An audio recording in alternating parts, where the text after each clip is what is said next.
what are carbon credits? I think there are mechanisms in which a company can buy carbon credits. What's that all about? Let's understand it in this way.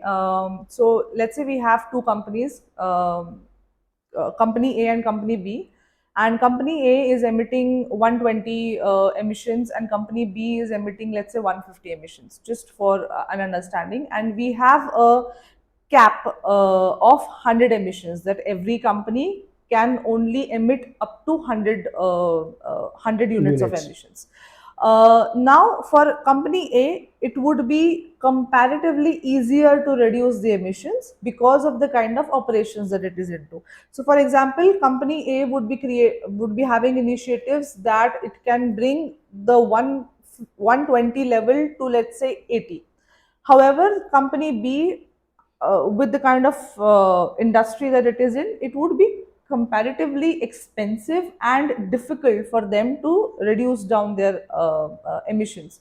So, if there creates a gap that company B now has reached to a level of, let's say, 120 from 150, and company A is still at 80. So, company A has positive carbon credits that they can now sell to company B, and company B then so that both of them can come to an equal level, an equal cap of 100. 100 units, so that all in all the entire emissions is maintained. The thing that we talked about of net zero. So this is how we ensure that companies that are facing challenges and difficulties in terms of reducing their emissions, and it is also expensive, we find a cheaper way or economical way to go net zero. And carbon credits is basically a certificate that would be then traded, just how we have we trade a lot of commodities,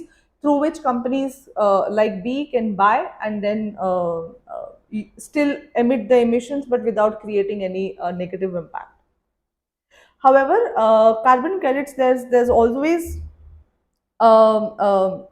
when it comes to carbon credits, there's always a notion about that. Okay, I'm emitting emissions. I can just buy carbon credits and my job is done.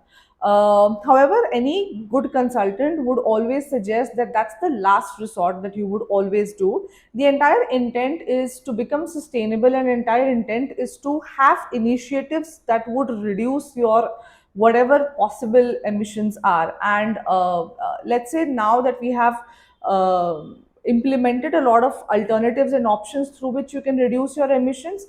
Now the last part is something that we cannot do much about. For example, let's say it's a coal-fired electricity generating unit. You cannot be sustainable by means of the operations that you have.